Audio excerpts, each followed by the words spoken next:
Ciência Sem Limites está no ar. Ele tem o objetivo de mostrar e demonstrar as pesquisas e pesquisadores no âmbito da universidade. No programa desta semana, nós recebemos o professor Aparecido Nilceu Marana. Ele pertence ao Departamento de Computação da Faculdade de Ciências do campus de Bauru da Unesp. Professor, prazer em tê-lo no Ciência Sem Limites. Prazer todo meu, João. Queria agradecer pelo convite. Vamos então explorar um pouco as atividades do professor Nilceu, como é mais conhecido, querendo de início saber onde é que o senhor realizou sua graduação, sua pós-graduação, mestrado, doutorado, pós-doc, para o pessoal que está em casa sintonizar e situar a nossa conversa e o papo de hoje. Ok. Então, eu comecei minha graduação, esse ano fez exatamente 30 anos que eu entrei no curso de graduação na Unesp. Eu fiz matemática em São José do Rio Preto, no IBIUS. E exatamente esse ano, estou comemorando 30 anos aí, de casa da Unesp, né? Porque, como eu comentei, desde a graduação eu fiz na Unesp. Depois do mestrado eu fiz na Unicamp. Durante a graduação eu tive esse interesse em trabalhar com computação. E aí eu fui fazer mestrado atualmente, Instituto de Computação da Unicamp. E naquela época eu já me interessei pela área de processamento gráfico. E nessa área tem duas possibilidades: ou você trabalha com síntese de imagens ou com análise de imagens. Então, no caso do mestrado, foi na síntese de imagens. Aí eu acabei o mestrado na época... O senhor pode dar um exemplo do que é a síntese de imagem para quem está em casa? Computação gráfica é um exemplo de síntese de imagens, né? Você constrói a imagem a partir de alguma descrição, né? Sim. E análise de imagem é o oposto, né? Você tem a imagem e você analisa essa imagem usando o computador, tá? Para extrair alguma informação ou para simplesmente melhorar a imagem para alguma aplicação. Perfeito. Então, desde a época desde quando eu comecei o mestrado, eu me interessei por essa área de processamento gráfico. E quando eu estava fazendo mestrado, eu prestei o concurso aqui no campus de Bauru, aqui da Unesp, e ingressei naquela época. Esse ano já está fazendo 24 anos já como professor da Unesp. E então, quando eu estava fazendo mestrado ainda, eu já entrei no concurso, né? Prestei concurso e entrei como professor aqui no campus de Bauru. Bom, quando eu acabei o mestrado, eu estava então interessado em trabalhar nessa área de processamento gráfico, e aí eu fui fazer o doutorado na Engenharia Elétrica da Unicamp, na Faculdade de Engenharia Elétrica. Eles têm um departamento lá de computação e automação. E nessa área de automação, usa bastante, né, a ideia de processamento gráfico, principalmente na área de visão computacional. Então, o meu objetivo era continuar trabalhando com computação gráfica, mas quando eu tive contato com a área de visão computacional, fiz disciplinas, eu acabei me interessando mais por essa área de visão computacional, processamento de imagens, e foi aí então que eu resolvi fazer. Então, tive a oportunidade de trabalhar com um professor que atuava nessa área, e foi aí que eu comecei então a trabalhar mais especificamente nessa área de visão computacional. E na época do doutorado, eu tive a oportunidade de trabalhar também com o professor de São Carlos, ele foi meu co-orientador. Então, eu era aluno da Unicamp, da Engenharia Elétrica, mas tinha um professor que era o co-orientador aqui no Instituto de Física de São Carlos. Na área de imagens ainda? Na área de imagens e de visão computacional. E aí esse professor, ele tinha acabado de chegar da Inglaterra, onde ele tinha feito doutorado. Ele fez o doutorado completo lá na Inglaterra. E aí eu consegui, por meio desse professor, fazer um doutorado sanduíche, né? Então, eu fiquei 16 meses em Londres, naquela época, trabalhando num problema que era reconhecer, dado uma imagem, conseguir estimar quantas pessoas tinham naquela imagem, usando imagens de vídeo, porque naquela época, isso foi em 94, 95, tinha tido um problema com os hooligans, né, com os torcedores lá da Inglaterra. E eles tentavam identificar, né, na plateia, né? Não, naquela época não era nem esse o objetivo. Na época, eles estavam preocupados em controlar multidões, porque aquele problema que aconteceu no estádio na época, porque estava muito lotado o estádio, acima da capacidade, e aquilo acabou causando um acidente. Então, o governo inglês, né, eles tinham muito interesse em fazer o controle de monitoramento de multidões usando imagens. Em algumas situações, você não consegue fazer esse controle via catraca, coisas do tipo, né? Aí o senhor terminou essa parte lá na Inglaterra e retornou, defendeu o doutorado? Isso, aí eu voltei, fiquei 16 meses lá em Londres, no King's College, voltei para o Brasil, terminei o doutorado, fiquei mais um ano aqui fazendo para concluir a tese de doutorado. E já dando aula aqui no campo? Já, porque eu tive uma fase que eu fui também para Rio Claro, né? Fiquei 8 anos em Rio Claro, no campus de Rio Claro, mas assim que eu acabei o doutorado, eu voltei aqui para Bauru, e aí para trabalhar nessa área de visão computacional, né? Que é o meu interesse, então, desde, né? como eu comentei, desde a época do doutorado. O senhor falou em divisão computacional, né? Isso. Que é a sua área... A área mais abrangente mais é a visão abrangente. computacional, isso. Então o senhor vai explicar para a gente o que é a divisão computacional, no que se insere as suas pesquisas hoje realizadas. Mas o senhor não vai responder já, não. Depois de um breve intervalo, o Ciências Sem Limites volta já já. No programa de hoje, recebendo o professor Nilceu Marana, do Departamento de Computação da Faculdade de Ciências. Voltamos já.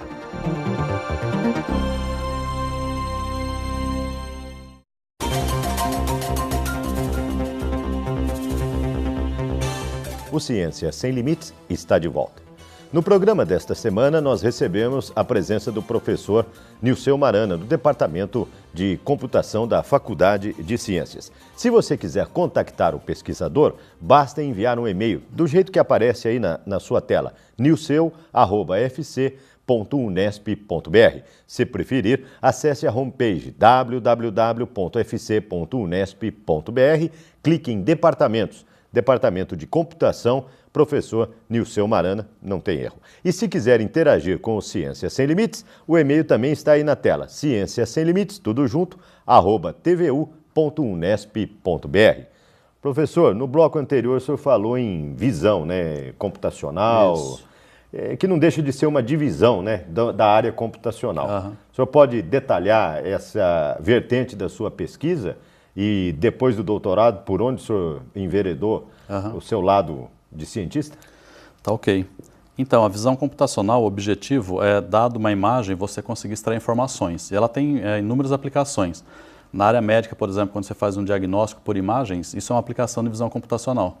Quando você tem um satélite que capta imagens para verificar, por exemplo, taxa de desmatamento, isso é uma aplicação de visão computacional, porque o que você tem de entrada, o dado de entrada é uma imagem, né, e você quer extrair informações a partir dessa imagem. Tá? Então, como eu disse no meu doutorado, a ideia era, a partir de imagens de áreas de onde tinha pessoas circulando, a gente queria saber quantas pessoas tinham ali. Então, dada essa imagem, você estimava quantas pessoas tinham naquela área. Então, mas aí voltando, né, como é que eu cheguei na biometria, né, que é a área que eu atuo atualmente. A biometria ela é um caso específico de visão computacional e, na verdade, a motivação que me levou a trabalhar nessa área foi uma aluna que um dia bateu à minha porta lá no departamento que estava interessada em fazer o TCC na área de reconhecimento de impressões digitais.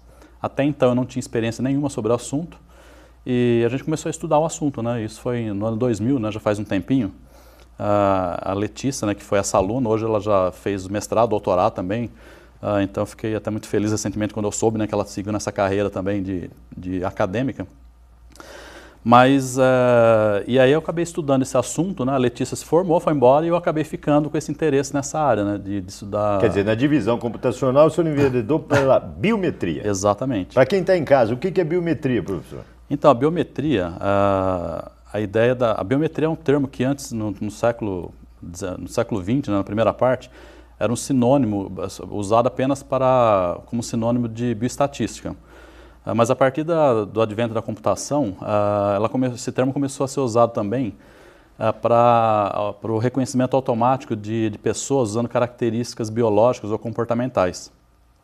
Então, por exemplo, quando eu reconheço uma pessoa pela sua impressão digital, isso é uma aplicação da área de biometria. Tá? Então, quer dizer, só para ilustrar e para quem está em casa, nós aqui da TV Unesp, quando a gente chega para trabalhar, tem que colocar o dedão ali para identificar o horário que a gente chega e o horário que a gente sai. Isso é a biometria. Isso é a biometria. Eram os antigos relógios de ponto que antigamente tinha que picotar o cartão, hoje foi modificado para Isso, exatamente. E as campanhas eleitorais também, né, professor? Vem crescendo muito essa sistemática, inclusive com a propaganda do governo aí, a torta e direito, né? Então, agora nessa última década, né, teve um crescimento exponencial essa área, né? A biometria chegou já na nossa vida, né? Até quando eu comecei a estudar esse assunto, era alguma coisa que a gente ouvia falar, mas não tinha essa vivência no dia a dia, né? Mas a biometria realmente ela está no nosso cotidiano hoje, né? Aqui na Unesp, os alunos na biblioteca já usam também a identificação de impressão digital para poder acessar o acervo, para emprestar livros. Nas academias, no serviço médico, todo lugar. Só para ilustrar, para quem está em casa e ter uma noção, o professor Nilceu é coordenador do programa também de pós-graduação em computação multicampus, é isso, professor? Isso, exatamente. Eu queria que o senhor falasse rapidamente, que o nosso tempo não é tão grande, sobre o programa de pós-graduação, e é o único programa que tem uma disciplina ligada à biometria. Então, esse programa, né, como você comentou, ele iniciou em 2006, é um programa que é um programa interunidades, então ele envolve 4 unidades da Unesp. A sede dele é São José do Rio Preto, mas aqui em Bauru, Rio Claro e Presidente Prudente, nós também temos professores que atuam. E dentro dessa, nós começamos essa pós-graduação em 2006, foi logo após quando eu voltei do meu pós-doutorado. E tem bom conceito na CAPES, né?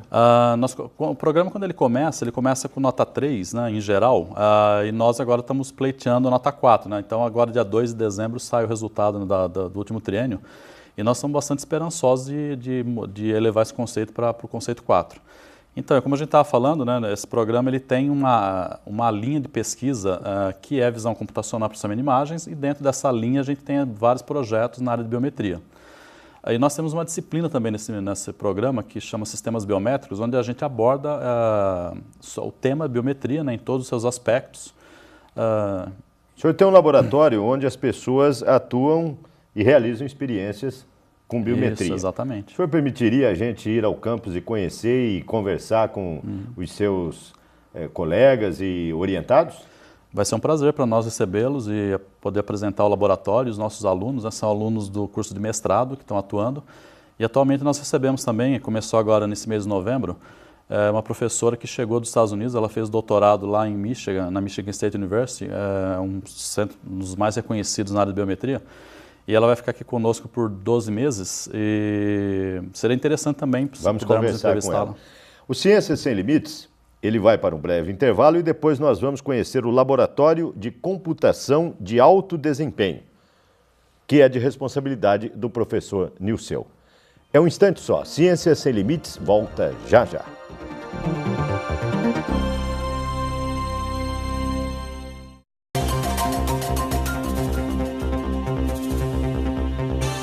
O Ciências Sem Limites está no campus da Unesp, mais precisamente no Laboratório de Computação de Alto Desempenho, sob a responsabilidade do professor Nilceu Marana, o qual nos autorizou a vir aqui conversar com os seus orientados e com os pesquisadores.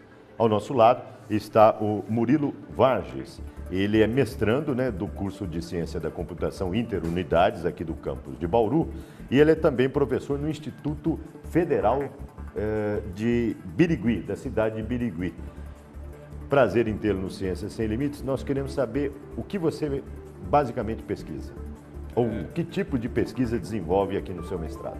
O mestrado na área de pesquisa de biometria, e o trabalho tem um foco em identificação de dedos falsos, né, que podem ser apresentados em sistemas biométricos, né?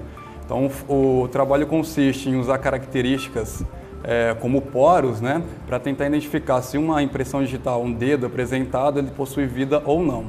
Uma vez que os poros, né, eles são características muito pequenas, aproximadamente 1 milímetro, isso é muito difícil de reproduzir num dedo falso. Então, utilizando essa informação, a gente acredita que consiga construir um sistema que consiga identificar quando um dedo falso é apresentado ao sensor. Que conclusões ou que dados você já obteve com o andamento do seu trabalho? É uma área relativamente nova de interesse, né, de pesquisa, então assim, a gente está fazendo uma pesquisa bibliográfica para verificar quais pesquisas já existem na área, e já existem pesquisas apontando, né, que a utilização de poros realmente pode ser uma informação importante para distinguir. Então já existem estudos sinalizando que o poro pode ser utilizado. Inclusive, alguns testes preliminares a gente já conseguiu reproduzir esse resultado. onde impressões sem vida têm um número menor de poros do que a impressão digital para um dedo que é de um dedo verdadeiro. Você pode demonstrar para a gente? Você tem imagens para isso? A gente consegue demonstrar. Tá, então nós vamos captar imagem. E o que o Murilo está dizendo, nós estamos vendo agora aqui, esse aqui é uma impressão digital sua em silicone, é isso? Isso, e a impressão digital foi moldada em uma massa de modelar, essas utilizadas, né, para crianças, né? E depois do molde confeccionado, a gente preencheu com silicone comum utilizado em pias, calhas, né? E aí a gente gerou uma impressão digital falsa para o meu dedo. E é testado nesse tipo de sensor aqui? Isso, a gente usou um sensor muito utilizado em vários locais, como bibliotecas, até operadoras de planos de saúde, né, para autorizar procedimentos. E a gente conseguiu, com o dedo falso, que o sistema aceitasse, né, uma pessoa impostora no sistema. E esse equipamento, do que se trata? Então, um dos objetivos da pesquisa é tentar utilizar os poros, né, para evitar esse tipo de fraude. E esse daqui é um equipamento, né, que captura impressões digitais com alta resolução. Isso quer dizer que eu consigo enxergar um número maior de informações, características da impressão digital. E com base nas imagens geradas por esse sensor, a gente está fazendo um estudo, né, para verificar se a gente consegue identificar quando um dedo falso é apresentado para um sistema. Então, o objetivo desse sensor é isso, gerar uma base de dados com uma resolução maior, ou seja, uma imagem de maior qualidade, para fazer os estudos em cima dessa base de dados.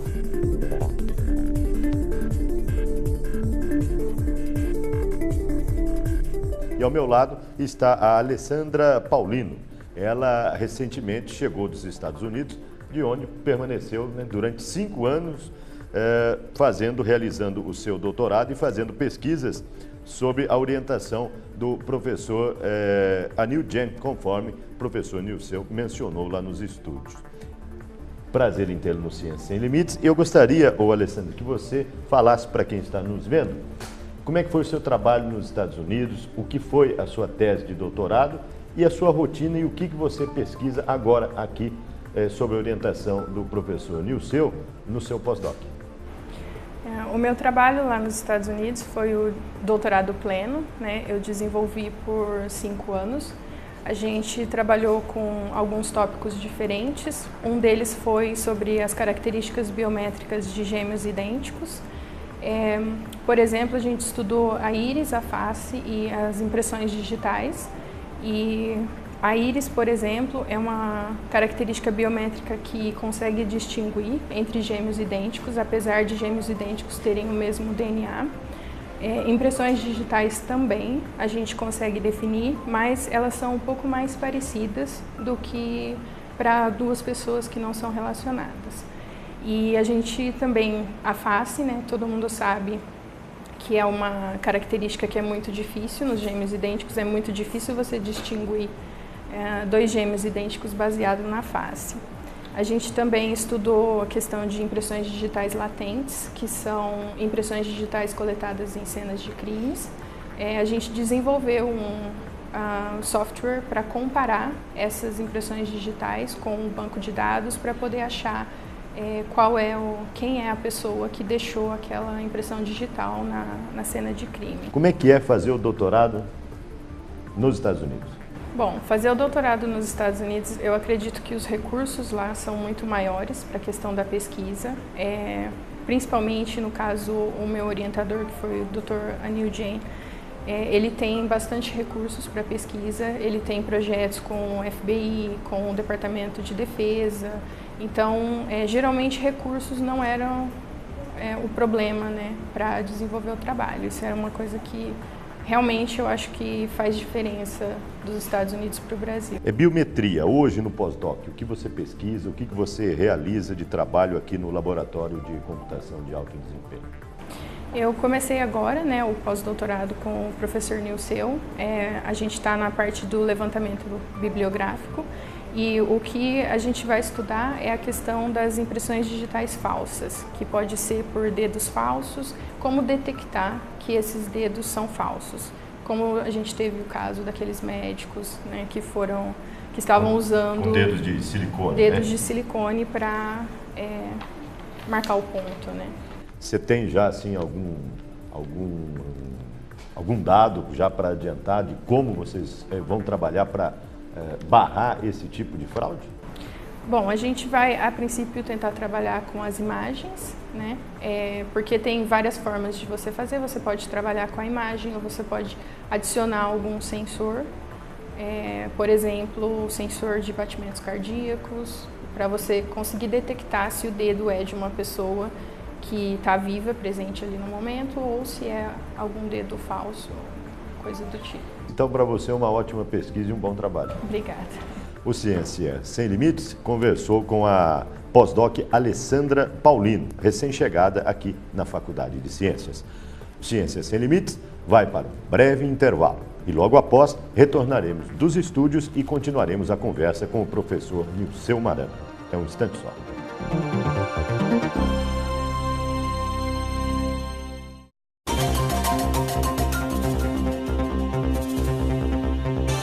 Ciência Sem Limites está de volta, agora aqui dos estúdios da TV Unesp. Ao meu lado, o professor Nilceu Marano, do Departamento de Ciência da Computação da Faculdade de Ciências do campus de Bauru.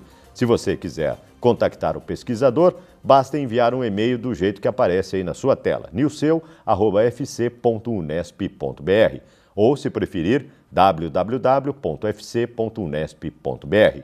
Para interagir, basta também enviar um e-mail para cienciasemlimites@tvu.unesp.br ou, se preferir, www.tv.unesp.br. Clique em Programas.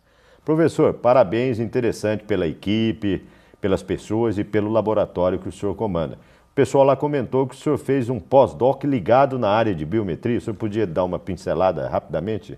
Pois não. Então, eu tive a grata satisfação de poder trabalhar com o professor Anil Jain, da Michigan State University. É um dos expoentes, né, nessa área de biometria no mundo todo, né? Ele é reconhecido mundialmente pela sua atuação. E na época eu tive a oportunidade de trabalhar com um projeto de reconhecimento de impressões digitais. E esse projeto agora foi retomado recentemente, né, onde a gente fez uma extensão do que a gente tinha proposto no pós-doc. Isso acabou sendo uma dissertação de um aluno nosso que terminou agora esse ano o mestrado. E nós trabalhamos esse caso com o reconhecimento de impressões digitais, mas usando informações dos poros sudoríparos. E o objetivo nesse caso é para a gente aumentar a segurança, para melhorar as taxas de reconhecimento, já que a informação do poros ela também ajuda a você. Quer dizer, melhorar. Isso aí é para evitar fraude, é exemplo que aconteceu em Ferraz de Vasconcelos, que o pessoal passava silicone na impressão digital e colocava lá no equipamento. Forjaram, né? Eles fizeram um dedo com material sintético, né? E colocavam o dedo como se fosse a pessoa, né? Para poder bater o ponto de médicos que estavam fraudando, eles deveriam estar trabalhando e não estavam, né?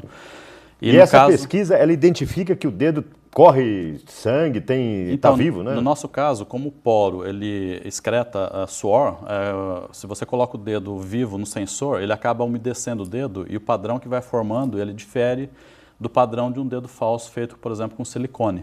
Então, com isso, você consegue verificar se aquele dedo a gente chama de fake, né? Que é ser uma fraude, tá? Então, esse que é o objetivo atual, trabalhar nesse nível, né, de segurança para poder ter mais confiabilidade no sistema. O senhor quer chegar aonde? Olha, sempre quando você desenvolve tecnologia, né, sempre tem o pessoal, né, que vem e tenta fraudar o sistema, né, e o que nós queremos, na verdade, é fazer essa contramedida, né, fazer trabalhar do outro lado, né, e para evitar fraudes. A gente acha que a biometria ela veio para ficar, acho que é um processo reversível, mas ela tem muitos desafios ainda, né? Um deles é a questão de segurança. Então, a gente, na verdade, o que nós queremos é aproveitar todos os benefícios que a biometria tem para oferecer e tentar coibir esses ataques, né? Como esse que ocorreu lá no SAMU, lá em Ferraz de Vasconcelos. Já tem alguns resultados? Olha, nós já temos alguns resultados, inclusive preliminares. A gente apresentou esses resultados dessa pesquisa num congresso na França agora no mês de fevereiro. E esse trabalho que nós apresentamos foi premiado lá, a gente ficou bastante feliz, né? Principalmente o aluno de mestrado, né? Que foi o trabalho que ele realizou no mestrado. Foi o best paper da conferência, né? E isso demonstra também a atenção que o assunto impõe, né? O que está na sociedade de modo geral. Tá? Felizmente, professor, nosso tempo chegou ao final. Eu quero agradecer a sua presença, o seu trabalho e o retorno que o senhor está dando para a sociedade com as verbas, seja da FAPESP, de órgãos de fomento que o senhor tem recebido e tem retribuído com as suas pesquisas como cientista. Muito obrigado, viu, professor? Ok, eu que agradeço novamente, né, e também me coloco à disposição, né, pelo e-mail que você comentou, tá? Se alguém tiver interesse em saber mais sobre o projeto, né, a gente tem a maior satisfação em poder conversar sobre o tema, né, que nos é bastante apaixonante. Né? Muito obrigado, professor. O Ciências Sem Limites desta semana conversou com o pesquisador Nilceu Marano, do Departamento de Ciência da Computação. Ciências Sem Limites, ponto final. Próximo programa, novo pesquisador, novas pesquisas vão ser destacadas aqui pela TV Unesp. Até a semana que vem, eu conto com você. Até lá.